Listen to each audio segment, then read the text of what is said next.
अस्सलाम वालेकुम एवरीवन। उम्मीद करता हूँ आप तमाम लोग खैरियत से होंगे। आज जो हमारा टॉपिक है वो मैट्रिसेस है। जैसे हमने एक रफली सीरीज़ बना दी थी और इस रिलेटेड मैं आप लोगों को सजेस्ट करूँगा कि अगर किसी को डिफ़िकल्टी हो रही है समझने में तो काइंडली वो जो हमारी प्रीवियस इंट्री टेस्ट प्रिपरेशन की सीरीज़ है उसमें जो मैथमेटिक्स की जो सिर्फ वीडियोज़ हैं उनसे थोड़ा गो थ्रू हो जाएंगे, थोड़ा इजी हो जाएगा आप लोगों के लिए।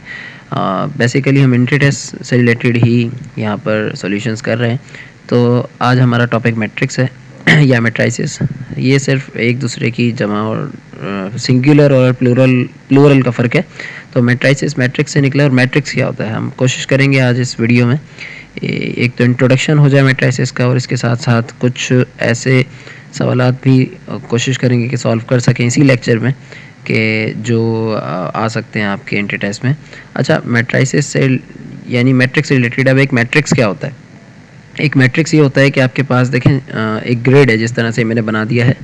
इस ग्रिड के अंदर आप देखेंगे तो रोज़ हैं और कॉलम्स हैं। हर ग्राफ के अंदर भी इसी तरह से आपको रोज़ और कॉलम्स मिलेंगे। तो ये डेली लाइफ के अंदर भी काफ़ी यूज़ में आते हैं इस तरह से मैट्रिसेस। लेकिन सबसे पहले हम ये देखेंगे कि इन मैट्रिक्स फॉर्म के अंदर, यानी ये आपके पास ग्रिड क्या होगी, एक मैट्रिक्स बन गया। तो इस फॉर्म के अंदर अगर आपको नंबर्स दे दिए जाते हैं, जैसे ये मैंने लिख दिया है A B 1 and 2, ये भी क्या है, एक मैट्रिक्स है। तो अब ये मैट्रिक्स अगर मैं शो कर देता हूँ ए से, ठीक है, मिसाल के तौर पे ये ए मैंने लिख दिया। ए ये मैट्रिक्स है जिसके एलिमेंट्स हैं 4, A B 1 and 2। अब ये इसके 4 एलिमेंट्स हैं। तो सबसे पहले आपसे अगर ये पूछा जाए कि इसका ऑर्डर बताइए, ऑर्डर हम कैसे बताएंगे, ऑर्डर ऑफ अ मैट्रिक्स, कि आप ये देखेंगे कि इसमें नंबर ऑफ़ रोज़ कितने हैं। नंबर ऑफ़ रोज़ कितने हैं, 2 हैं। तो हम लिख देंगे ये ए, इसका ऑर्डर बता रहे हैं अभी फ़िलहाल हम, ठीक है। तो ऑर्डर बता रहे हैं, 2 रोज़ हैं इसमें। सबसे पहले रोज़ को डिनोट करेंगे, एक्स या मल्टीप्लिकेशन की साइन हम लगा देंगे। और ये आपके पास 2 कॉलम्स हैं। तो ये कॉलम 1 है, ये कॉलम 2 है। इसी तरह से ये रो 1 है, ये रो 2 है, ठीक है। तो ये बेसिक चीज़ें हैं सिर्फ मैट्रिक्स की, और ये एमसीक्यूज़ बन के आ जाते हैं। अब देखें ये 2 by 2 का एक मैट्रिक्स है, ठीक है। इसी तरह से 3 by 3 का भी एक मैट्रिक्स बन सकता है। इसकी मिसाल कैसे होगी, इस तरह से कोई भी आपके पास मैट्रिक्स बना लिया, 1 2 3 0 1 2 ABC। हमने ये जो है एक मैट्रिक्स बना लिया जिसके अंदर 3 रोज़ हैं, 3 कॉलम्स हैं।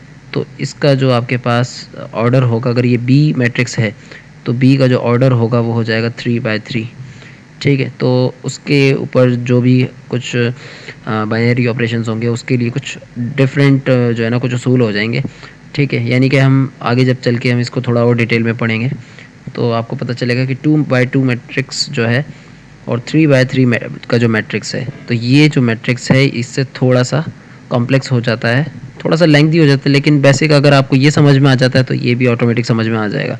उसके बाद ये है कि हमारे पास position of an element, position किस तरह से बताई जाए। देखें, अगर आपके पास ये एक मैट्रिक्स है A B 1 and 2।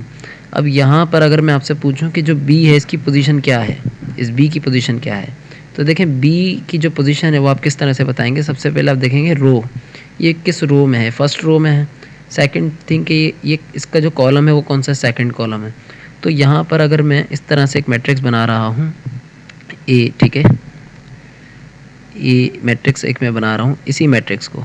तो इनकी जो पोजीशंस है वो यहाँ मैं डिनोट कर देता हूँ। जैसे ए है, ए की पोजीशन क्या है, मैं स्मॉल ए से ही सारे एलिमेंट्स शो करूँगा क्योंकि ये जो मैट्रिक्स है ये कैपिटल ए से मैंने डिनोट किया हुआ है।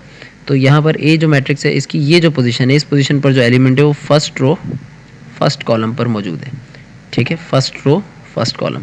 अब फर्स्ट रो लेकिन सेकंड कॉलम पर अगर हम आ जाएं, फर्स्ट रो सेकंड कॉलम, तो बी की पोजीशन क्या है, A 1 2 है। A 1 2 बी की पोजीशन हो गई, यानी कि फर्स्ट रो सेकंड कॉलम। तो फर्स्ट यानी कि जो फर्स्ट इसका नंबर है, ठीक है, सबस्क्रिप्ट में जो फर्स्ट नंबर है वो रो को शो करेगा हमेशा, और सेकंड नंबर रिप्रेजेंट करेगा कॉलम को। तो 1 जो है, 1 की पोजीशन क्या है, सेकंड रो फर्स्ट कॉलम। तो आपके पास हो गया सेकंड रो फर्स्ट कॉलम। इसी तरह से सेकंड रो सेकंड कॉलम जो पोजीशन है वो 2 की है, ठीक है। तो एक एक एलिमेंट की पोजीशन इस तरह से बन सकती है। यहाँ पर अगर मैं 3 by 3 का मैट्रिक्स बनाता, 3 by 3 का मैट्रिक्स अगर मैं बना रहा हूँ तो फिर मेरे पास क्या होगा, देखें मिसाल के तौर पे इस बी की अगर हम बात करें तो इसकी पोजीशंस कुछ इस तरह से होंगी, B 1 1 B 1 2 B 1 3। First row first column, first row second column, first row third column. Row और कॉलम का है सारा चक्कर, सिर्फ रो और कॉलम बस, ठीक है। इसी तरह से B 2 1 B 2 2 B 2 3, फिर B 3 1 B32 B33। ठीक है, तो मेरा ख्याल है कि ये बड़ा आसान सा है। अच्छा, रैंक ऑफ अ मैट्रिक्स से भी क्वेश्चन आ जाते हैं। रैंक ऑफ मैट्रिक्स आपने बताना है कि भाई रैंक क्या है इसका। तो देखिएगा रैंक किस तरह से मालूम करेंगे, हम ये देखेंगे कि इसके अंदर जो रोज़ हैं मौजूद, ठीक है, रोज़ को देख लें सिर्फ, ठीक है। अगर आपके पास ये एक रो है और ये सेकंड रो है, तो रो 1 और रो 2 क्या इंडिपेंडेंट हैं या नहीं, मतलब ये कि इसमें जो रोज़ हैं वो नॉन ज़ीरो हैं या ज़ीरो। यानी आप ये देख लें कि कोई भी आपके पास मैट्रिक्स बना हुआ है, ठीक है। अगर मिसाल के तौर पे ये मेरे पास एक मैट्रिक्स बना हुआ होता, ठीक है, जिसके अंदर एलिमेंट सारे क्या होते हैं, ज़ीरो ज़ीरो होते हैं। अब ये आपके पास एक रो, ये दो रोज़ हैं, ठीक है। तो इसका जो रैंक है ना, रैंक, वो फिर भी क्या हो रहा है, ज़ीरो हो रहा है। यानी यहाँ पर दो रोज़ हैं और दो नॉन ज़ीरो रोज़ हैं, तो इसका जो रैंक बन रहा है, रैंक ऑफ ए, वो बन रहा है 2। लेकिन यहाँ पर अगर हम देखें कि दो दो रोज़ तो मौजूद है, मगर वो रोज़ होने का कोई फ़ायदा तो नहीं, क्योंकि ये दोनों ज़ीरो रोज़ हैं, ठीक है। तो ये एक नल मैट्रिक्स है, पहली बात, ये भी इजाफा कर लें, ठीक है। ये एक नल मैट्रिक्स है जिसको ज़ीरो मैट्रिक्स भी कहते हैं, ठीक है। ओ से इसको रिप्रेजेंट कर देते हैं हम। तो एक तो नल मैट्रिक्स है, दूसरा ये कि ये इसकी जो रोज़ है, इसका जो रैंक अगर हम निकालेंगे, rank of O, rank of O, ठीक है, वो क्या निकलेगा, वो ज़ीरो ही निकलेगा। उसकी वजह क्या है कि आपके पास जो मैट्रिक्स ये मौजूद है, ये आपके पास जो इसकी रोज़ हैं ये क्या हैं, ज़ीरो हैं, ठीक है। तो नॉन ज़ीरो अगर रोज़ होंगी तो वो आप काउंट कर लेंगे और उसके बाद वो मैट्रिक्स बता देंगे। आम तौर पे आपसे अगर ये रैंक का सवाल पूछा भी जाएगा एंट्री डेटा से रिलेटेड, तो फिर वो इतना ही पूछा जाएगा। लाजमी बात है कि आपको स्क्वायर मैट्रिक्स दे दिया जाएगा। अच्छा, कुछ शेप्स की भी हम बात कर लें कि अगर आपके पास ये मैट्रिक्स था, ठीक है, या ये मैट्रिक्स था, इसमें देखिए नंबर ऑफ़ रोज़ और कॉलम्स बराबर थे। तो जब आपके पास नंबर ऑफ़ रोज़, ठीक है, नंबर ऑफ़ रोज़ बराबर हों नंबर ऑफ़ कॉलम्स के, ठीक है, तो ऐसी सूरत में आपके पास जो मैट्रिक्स होगा वो क्या होगा, स्क्वायर मैट्रिक्स होगा, स्क्वायर मैट्रिक्स। क्योंकि आपने देखा होगा कि ये एक इसके नंबर ऑफ़ रोज़ और कॉलम से जो है हमारे पास जो मैट्रिक्स बन रहा है वो एक स्क्वायर शेप के अंदर बन रहा है, तो ये हमारे पास हो जाएगा एक स्क्वायर मैट्रिक्स। इसी के साथ साथ अगर नंबर ऑफ़ रोज़ और कॉलम्स बराबर नहीं होते, मिसाल के तौर पे कोई मैट्रिक्स है इस तरह से, ठीक है, A11 A12 A21 A22 या फिर A31 A32, तो ऐसी सूरत के अंदर क्या होगा कि आपके पास नंबर ऑफ़ रोज़ कॉलम से मैच नहीं कर रहे। अब बस ये देख लें कि डिफरेंस है, अगर ये बराबर नहीं हो, ठीक है, अगर ये बराबर नहीं हो तो फिर ऐसी सूरत के अंदर क्या हो जाएगा कि वो रेक्टेंगुलर मैट्रिक्स हो जाएगा, बस रेक्टेंगुलर।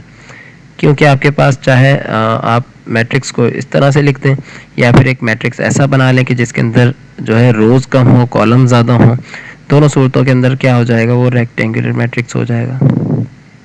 और इसी से रिलेटेड जो शेप्स हैं मैट्रिक्स की, उससे रिलेटेड जो हम नाम रख रहे हैं इसके, ठीक है, तो इससे रिलेटेड हम एक और वीडियो में बात करेंगे और थोड़ा डिटेल के अंदर इसको अगर हम पढ़ेंगे, ठीक है। तब तक के लिए मुझे इजाज़त दीजिए, अपना बहुत ख्याल रखिएगा, अल्लाह हाफ़िज़।